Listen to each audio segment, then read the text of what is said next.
hraje legendu Formule 1 Niki Laudu. Naším hostem je herec Daniel Brühl, který se ovšem celým jménem jmenuje Daniel César Martin Brühl González Domingo. Good evening. Daniel, you have so many names. If you fill a form, do you have to write all of them inside? It depends where I am. If I'm in Spain, I would have to. Well, my second given names, not, but my family names, you would always have two. That's normal in Spain. In Germany, it's just Daniel Brühl. That's enough. Yeah. You know, they're more precise. But the Spanish love long names. So who was González and who was Domingo in your family? Valles was my grandfather's name. I see. Domingo, my grandmother's name. And then César, my second name, is by my godfather. It's my godfather's name. Martin was the church where I was baptized in Spain. So it's very Catholic. Yeah. After Goodbye Lenin, my wife said, this guy must be an East German. That's not possible. And she was very surprised when I told her that you are half Spanish and half German. How well have you been informed about the life in the former East Germany?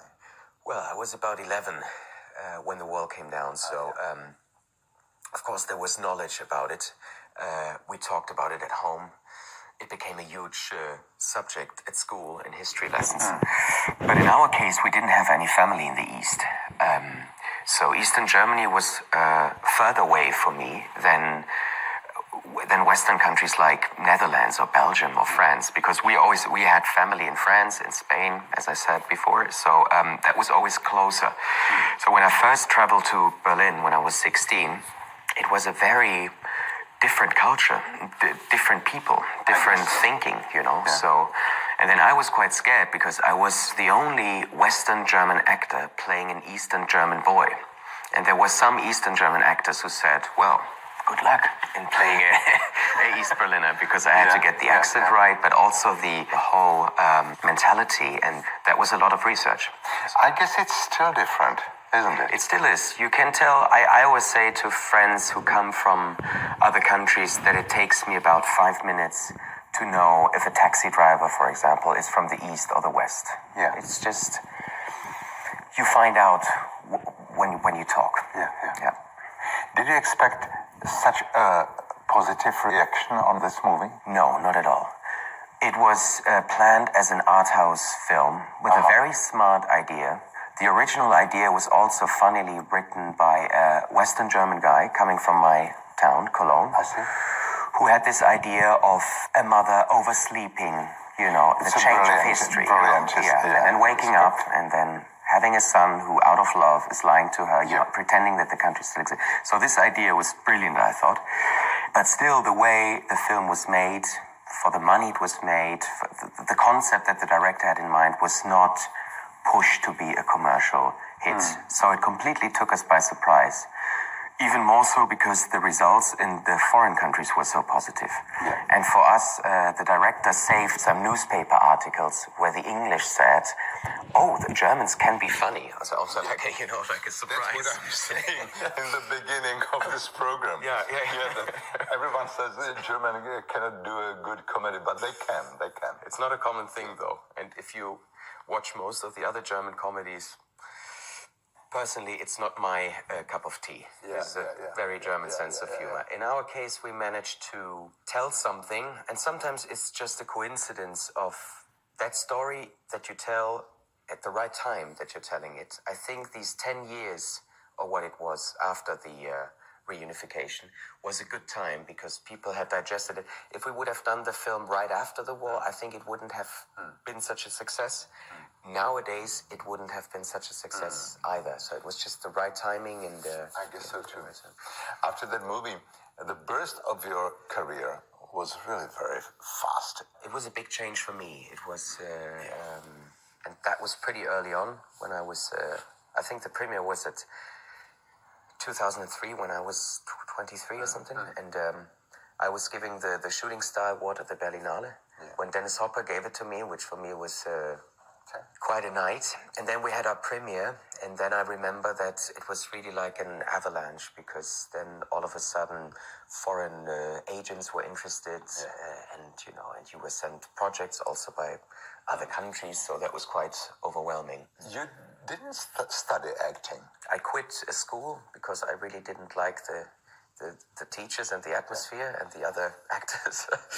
But then I always went on learning with a coach at one-on-one, a guy who was also a former actor. And this was an experience that I always preferred. And I learned a lot from him. But to be again in an institution after finishing school, making my A-levels, my Abitur, where you spend so much time in a school, I thought like, oh, not again. Not again in a German school. Maybe I wouldn't have mind to go to an English school or to a Spanish school, but I just didn't want to go. Did you show any acting skills as a kid? Well, my parents said that I always wanted to have the attention when I was very, very little. Sooner than I remember. Yeah. And my special thing was to pretend that I'm dead. I was really good at that. And quite morbid. Also, my mom sometimes... Parents she had always to slap enjoy me. that. Yeah, well, my mom sometimes did, because she was so easy to fool. And sometimes I was really creative, It was really quite tough in a bathtub with a hairdryer, Yeah. So not only just laying down. A little scream and then being in the bathtub. So my mom very often believed it. After the third time, she knew it was, But these were the first steps, and then I played school theater, and then I, just came into. Are you good at auditions? No, also not that. No, I always think it's like 50%, and I rely on the director who sees and understands that I'm capable, that I would be much better if I get the part. It's quite strange, and I guess it can be pretty humiliating. Yeah. Sometimes you have to act. Directors who do it in their living room. Yeah. That's really weird to act in someone's living room. It is. It's like if your parents invited some friends. Yeah. And Come on. Play something. Yeah. What I find even worse are these white rooms of casting directors where you look in the background behind the camera and the wall is covered with DVDs of all the other actors, all the CVs of where you think like, great. And then you step outside and you see the others waiting in line and everybody is wishing each other a lot of luck. And it's bullshit because you want the part. But you say, oh, hey, good to see you. Good luck. Does even Quentin Tarantino make auditions? Yes, he does. And that was, and he fooled me because I was one of the few who had the privilege to meet him for dinner the night before the audition. So he said, do you think? Yeah, because we had like a couple of white wines, and then we had like a conversation, and he was really charming and crazy, enthusiastic and wild as he is, and he was talking about the film, about my part, and how excited he would be to work with me. And then by the end of the night, where I was already quite tipsy, I thought like, great, so that was it. There's no need for an audition because now, we can. And at the very end, he said, well, good night, see you tomorrow.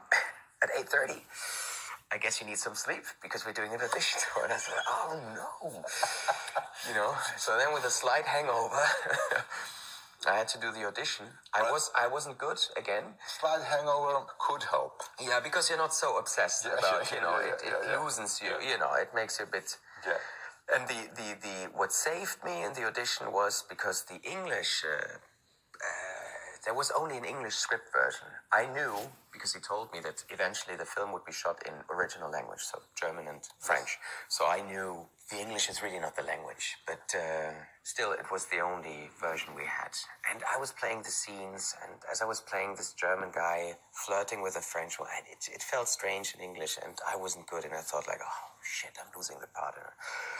And then at the end, Quentin said, oh, it's such a shame that I cannot see the scene in French. And I said, well, hold on a second. I can translate it right away. And that was a lie, because my French is okay. But all the words I didn't know, I just said them in Spanish, because I thought the Americans, ignorance, they don't speak any other language, so they won't realize.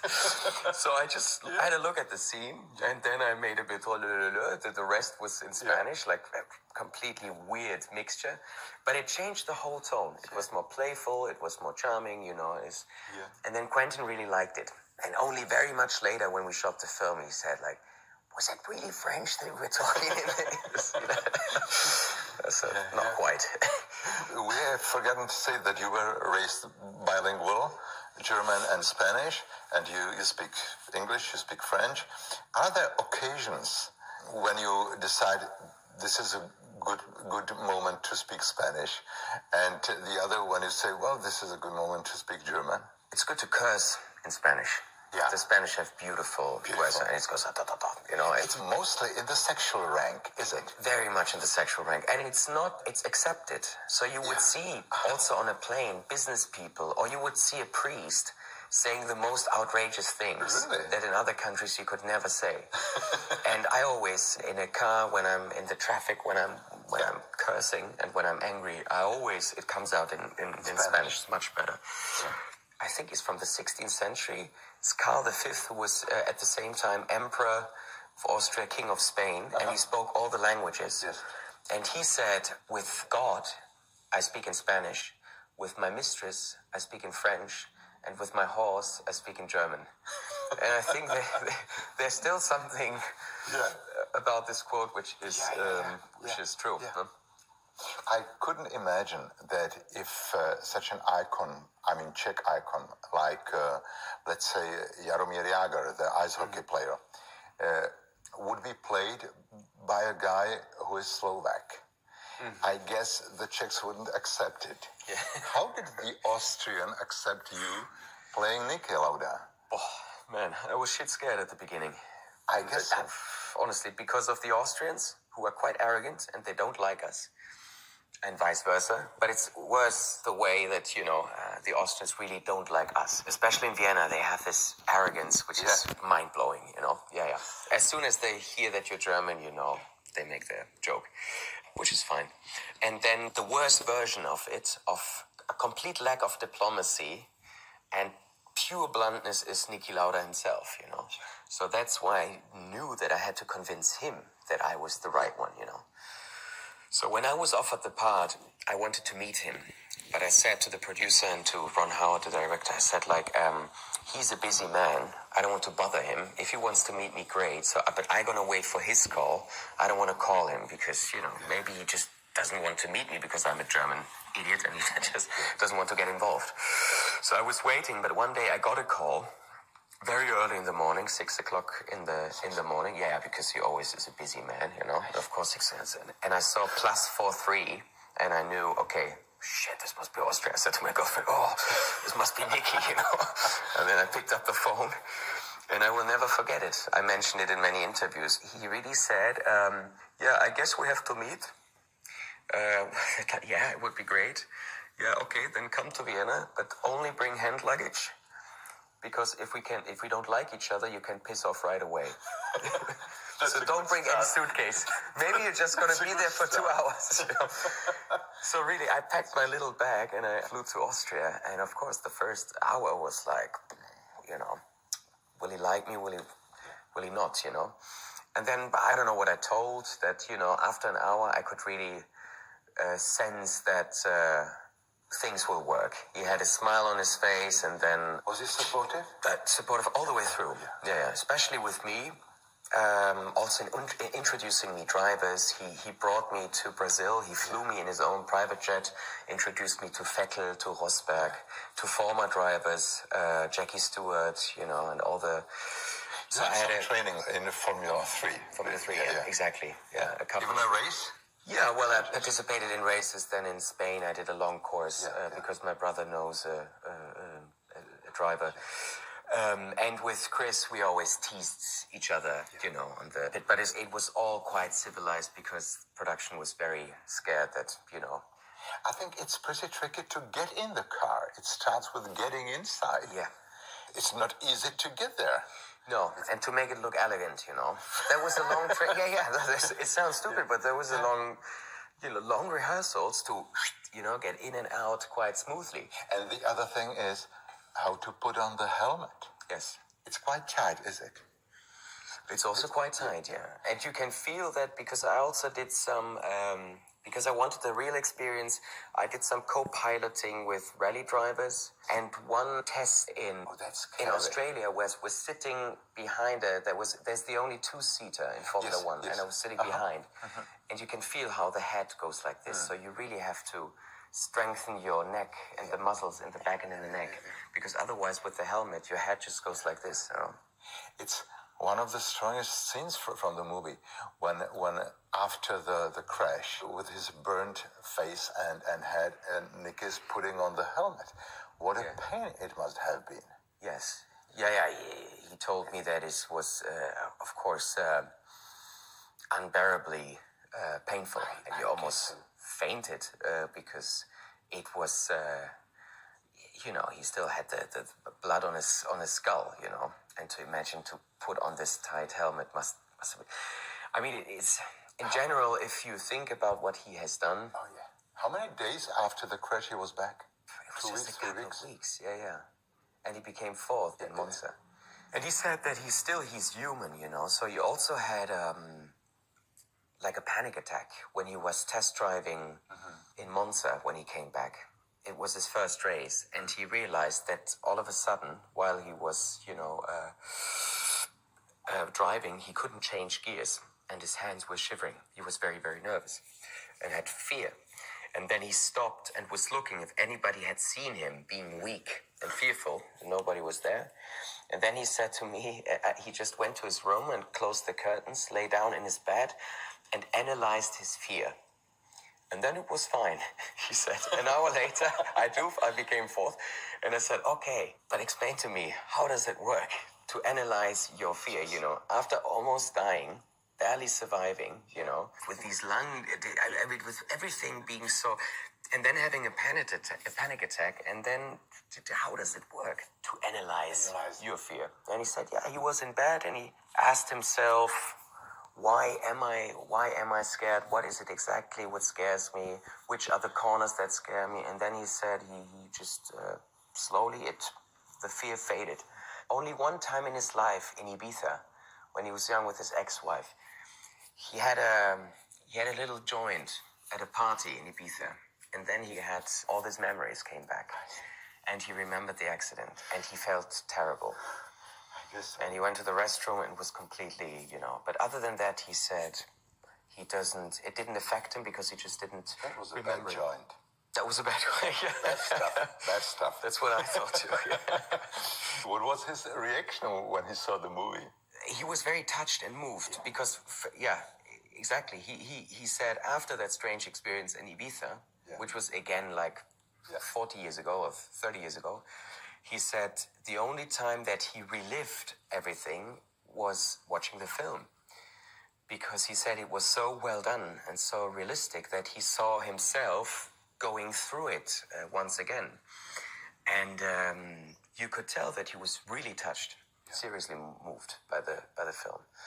And that was great for me because he was very sweet after the film in making compliments, saying, well done, or, That's nice to hear, Yeah. I guess so. Yeah. You had a role in Captain America, where you playing a villain, is it right? What a relief after so many nice guys. With such a blockbuster, are the Americans, the production, conscious about keeping things secret before the movie is ready? Oh, yeah. Yeah. Oh, yeah, and it's crazy. Yeah? And each time I receive one of those mails, I think that the FBI or CIA is sending it to me. So it's like talking points, and then 20 talking points. You're not supposed to talk about this. You're not supposed. So the first interviews I gave were terrible because I was just talking about the weather, about Atlanta, how it was to work with him or her, but I couldn't tell anything from the actual film or about my role. And even now, I cannot really. This explains a lot about the interviews because I guess normal people, moviegoers, don't know about this background. Yeah, no, and sometimes you think, what an asshole this guy is. He didn't say anything. Anything. And he couldn't say anything. That's the reason. That's the reason, yeah. So you cannot speak about the plot? Not really, vaguely. It's interesting because, you have many of these events, and the interesting thing, if you are a bit into it, is that in this case, they're on two sides, and actually, in a way, fighting each other, because there was an incident where they were involved where many civilians had died. So there's a political accord which then decides to put them under surveillance, under the control of a international government. And some of them decide to accept it, and some of the others don't. And this is an interesting setting to see them being against each other or having different opinions. And then what I liked about my character is that I'm quite a smart guy who everything he does against them, and it's quite a lot what he does against them, and it's quite clever, is out of a very human motivation. It's because of a personal experience he had. And at the end, it is revealed why. So it is, it's not a stereotype comic cliche. It's kind of a fairy tale, is it? Yeah, it is. Yeah, it is, of course. It is. It all is. It all is, And also, when I met the boss, Kevin Feige, the mastermind of Marvel, I said to him, every now and then I read a comic when I was a kid, but I'm definitely not a comic nerd, So you cannot ask me these precise questions anyways. And it's interesting to see how many, many, many fans these comics have, and people who would know every single detail of it, who are completely into that universe. Crazy. It's absolutely crazy. I guess for a European actor, it can be quite an experience to do an action movie of this format. Yeah, for me it was completely new. And they always had to laugh when I was laughing. And I said, guys, I don't know what you're doing here, but this is just insane, And I came there like a 12-year-old boy, I was just, my mouth was open, and I was just walking around and thinking, like, what the hell are you guys doing? So everything is bigger. Everything is bigger. You have busy sets with I don't know how many hundreds of people. You see guys who are doing things where you don't possibly understand what job they have. All these post-production guys who look like aliens and having the strangest things in their hands, calculating and looking. You don't understand what they're doing. Sometimes I asked them, I said, what the hell are you doing? So, and they're explaining this, and then you think like... There are so many assistants. Assistants of an assistant of an assistant, yeah. Did you have? I even had, yeah. 1, 2? One. To start with. As a European, you're half an assistant. Well, after the Velvet Revolution in Czech Republic, a lot of actors opened their own pubs. Almost everyone got bankrupt. Almost. So I thought, how do you do it that your bar is still surviving? Well, because I'm not running it. Well, but it's quite a time. It's 5 years, 6 years? It's 5 years. We had our 5th anniversary at the Berlinale this year. And we had a huge and a great party. The jury came, and people always love to stay there for long because we say there's no press and no pictures are taken. It should be like in Spain, people are really enjoying themselves. No, I'm a partner. And of course I'm running it, but I'm not really running it. So I'm not the manager. And I think if I would run it, we would be bankrupt. Or if I would be in the kitchen, we would be bankrupt, definitely.